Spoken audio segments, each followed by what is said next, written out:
Hello and welcome to Total Health with Dr. Nick, where if you're new to my show, my purpose is to inspire, empower, and motivate you to live longer, healthier, and more abundant lives. In today's video, I want to talk to all of you out there who are frustrated with keto right now. So if you are frustrated with keto, this video is for you. If you are stuck, if you're on a plateau, if you just can't seem to break through, if you were doing great on keto in the beginning and all of a sudden you have come to a screeching halt, then this video is for you, because I'm going to talk to you about a modified form of keto that, I will be honest with you, it's probably going to fly in the face of reason. You're going to think to yourself, Dr. Nick, I don't know if that's going to work. I've been told to do the exact opposite of that. So I'm going to give you some strategies and tips today that I use personally that have just blasted me through these plateaus. So you want to make sure you watch to the end, because I'm going to give you all the tips at the end that I do that are going to help you get through this. But first of all, I have to tell you, I want to absolutely thank Keto Time magazine, because I am honored to say that I am on their cover this month, and this is their inaugural issue. This is their very first issue, and I am absolutely honored. These people, the editors and the family over at Keto Time magazine, are some of the nicest people, highest integrity that I've ever met, and they have put together a fantastic magazine that I highly recommend you guys check it out over at ketotime.com. We'll put the link down below. Check it out. But also, too, I will tell you, they've got great articles in here, great recipes, interviews, and I'll tell you, probably one of the best ones I've seen in a long time, if not ever, is this little gem right here, if I do say so myself. Well, anyway, but just fantastic information in here. This is basically the world's best expo on everything keto. So they're going to have more and more interviews, more strategies, more doctors. Dr. Berg is going to be in here coming up. But also, too, if you guys are looking to get a little discount on my keto course, go ahead, head over here, subscribe to this magazine, and they're going to give you 25% off. Right here, 25% off if you subscribe to the magazine and you get my keto course at a discounted rate. So I'm proud to be able to do that for you guys. Anyway, make sure you like, share, comment, and subscribe. Click that little bell notification so that you get notified anytime I come on the air. And guys, if you're interested in getting some great recipes, check out my keto cookbook. That is in the link down below also. But let's go ahead and talk about modified keto. And what is this all about? This is a very different form of keto that I tell you, it's going to be a little bit different than you've seen before. It's probably not going to make a lot of sense, because you're going to think, oh my gosh, if I do that, it's going to kick me out of ketosis. If anything, I've told that's the worst thing I could be doing. So like I said, you want to make sure you watch to the end, because I'm going to give you the tips and strategies that I use every single day. And I've been doing this one for a long, long time myself. And actually, this is a video I've actually wanted to do and share this information with you, because it's something that a lot of people don't talk about when it comes to the keto diet. And that is actually adding in more protein and reducing fat, okay? We can't do that. We got to keep the fat at 70, 75%, protein maybe 20, 25% tops. I'm telling you, let's switch that a little bit. We're not going to switch it completely to where you're going to go 70% protein, but we're going to reduce the fats and increase the protein a bit. And why are we going to do that? Because the name of the game is getting you into ketosis by any means possible. If we can get you into ketosis and get it to where your body's burning fat for fuel, and preferably your body's own body fat, that's the name of the game. So whatever it takes to get you in there. Probably one of the fastest ways to get you into ketosis is just fasting. If you were on a deserted island and you had no food, you would get into ketosis really, really fast. And the reason is because your body it's going to burn through its glycogen storage, and next thing you know, you're going to be going to body fat, where your body's then going to convert that into ketones. So that is first and foremost the name of the game. So how are we going to do that? By increasing protein. And like I said, I've done this many times myself. I hit plateaus, or sometimes I just want to change it up a little bit. And if you want, go back and watch my previous video where I talked about carb cycling and the benefits of changing your diet up, diet variation. You can't eat the same things, the same quantities, the same amount of carbs, the same amount of proteins, same fats, same macros, same calories all the time, because your body's going to get used to that, and it's going to create a set point. So this is the same principle where you want to vary your proteins and your fats to achieve ketosis. Now, why protein? Because protein can help you lose weight. That's right, protein can absolutely help you lose weight. Now, I know you're thinking, well, wait a minute, if I take in too much protein, that's going to create gluconeogenesis, and I'm going to start to make more sugars, and it's going to kick me out of ketosis, and then I won't lose weight. Well, I want to tell you this. Gluconeogenesis is not a supply-driven process. It doesn't happen because you ate too much protein and your body has to convert it. That's not what happens. It's a demand-driven process. In other words, if your blood sugar levels go too low or your body needs some blood sugar for your brain, it's going to convert it. But it's a demand-driven process, not a supply-driven process.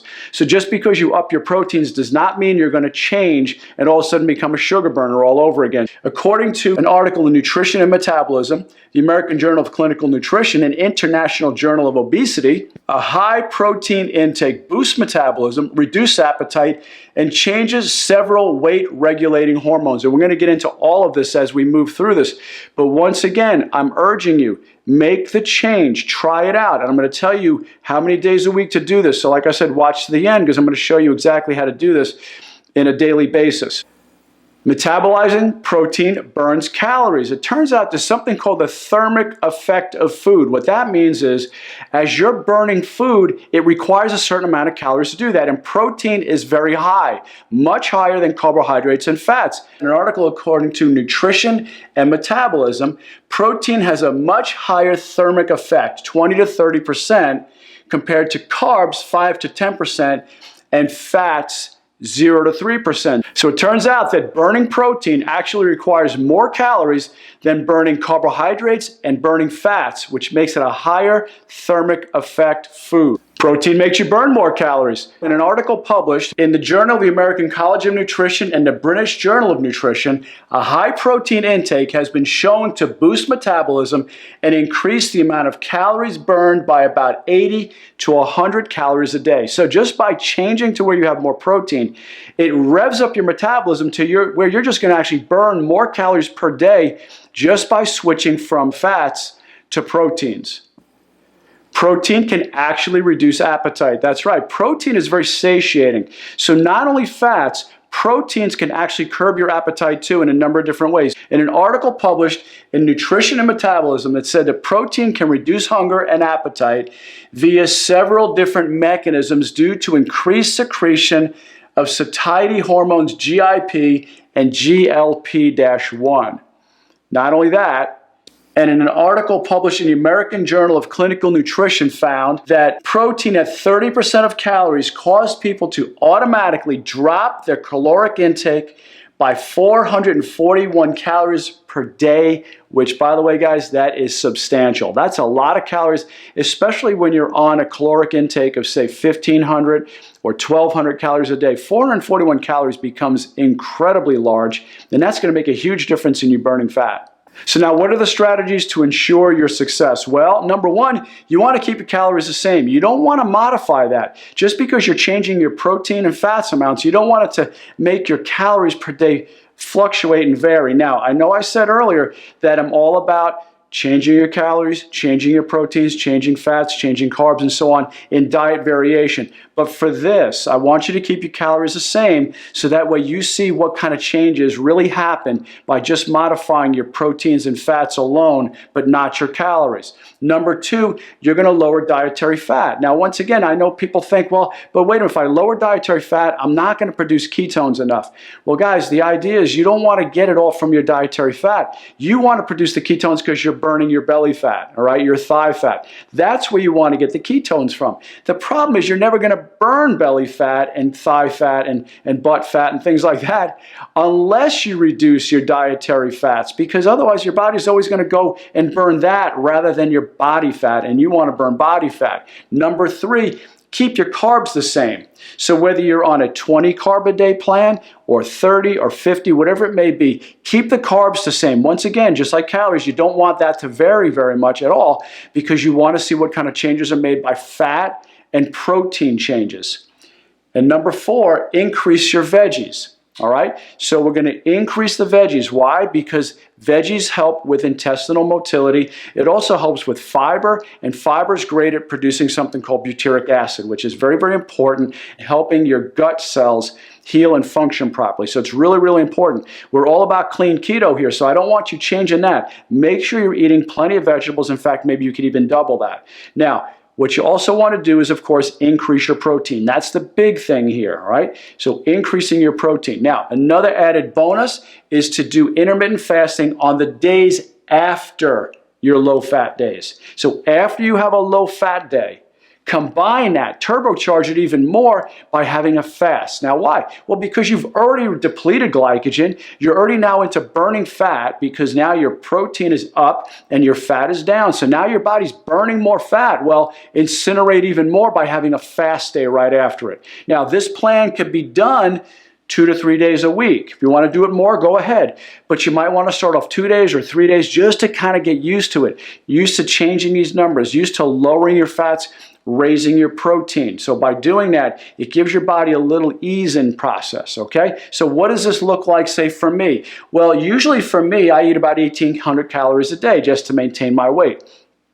Protein, and the numbers here really show you how many calories come from each gram of protein, fat, and carbs. Well, when you eat protein, it's multiplied times 4 to get 600. So in this case, 150 grams of protein I was taking in, multiplied times 4 is 600. Fat, now fat has 9 calories per gram, so it's a factor of 9, not 4. So 111 times 9 means I get about 1,000 calories a day from fat. Carbohydrates are same as protein, it's 4. So 4 calories per gram. So 50 times 4 is 200. This totals then the 1,800. Now what does the modification look like? Very simple. All I do is change here. Calories are the same. Remember, we're not moving calories. We're not modifying that. We're changing protein. We up the protein. Now you can double your protein. So if you're eating 65 grams of protein a day, you could double it, 130 or so. But in my case, I just went up to 225. 225 times 4 is 900. Fat went down to 77. Remember, fat was at 111, down to 77 times 9 equals 700. And carbs, once again, remain the same. 50 times 4 is 200. So once again, in this case, in this scenario, in this modified version of keto, I'm not looking at percentages. I'm not looking at making sure my protein is 20, 25% and my fat is 70, 75% and my carbs at around 5%. I'm just looking at changing the numbers here. All right, so all I want to do is reduce my fat, raise my protein, and see what happens. You guys can do it any which way you want as far as you want to multiply times 2, 1.5, whatever it is to increase your proteins, and divide it out. Just make sure your calories are coming out the same when you increase your protein and reduce your fats, okay? So hopefully this explained it, okay? Hopefully this explained it clear and succinctly. Make sure that once again you're doing this 1, 2, or 3 days a week. See what works best for you. Make sure you're doing the fasting after your low-fat days. After your low-fat days, not your regular fat days. And we'll see how this works for you. But I guarantee you, you follow this simple plan, and like I said, it flies in the face of logic. You're thinking, no way. I was told never to increase my proteins. Too much protein is going to kick me out of ketosis. I'm telling you, that's not what happens, okay? That's not what happens at all. Raise your protein. Your body will go into more of a thermogenic effect. It'll burn more calories. It'll burn more fat.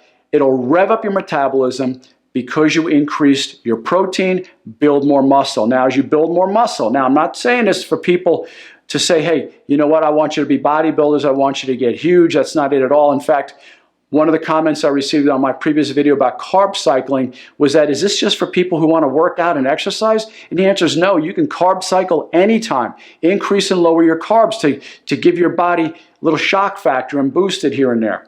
Because otherwise your body gets used to a set point. Same thing with this. This is not for people who just want to build muscle or get in shape. This is for anybody. This is for your couch potato, weekend warrior, or your elite athlete. You can all do this. Try it out, guys. Let me know what you think. And like I said, check out Keto Time once again. You will love this magazine. These people are great. And you know what? I want to give a shout out to ButcherBox, because ButcherBox is one of my sponsors. And if you want the finest protein, the finest cuts of beef, chicken, pork, fish, scallops, whatever you want, salmon, check out ButcherBox. We'll put a link down below for them too. And I want to give a big shout out to them because I love those guys. Anyway, make sure you like, share, comment, and subscribe. Click that little bell notification. And guys, don't go away. If you like this video, make sure you check out my other videos too. I guarantee you will love them. Take care, guys. Love and appreciate you. God bless. This is Dr. Nick. I'll see you next time. Bye-bye.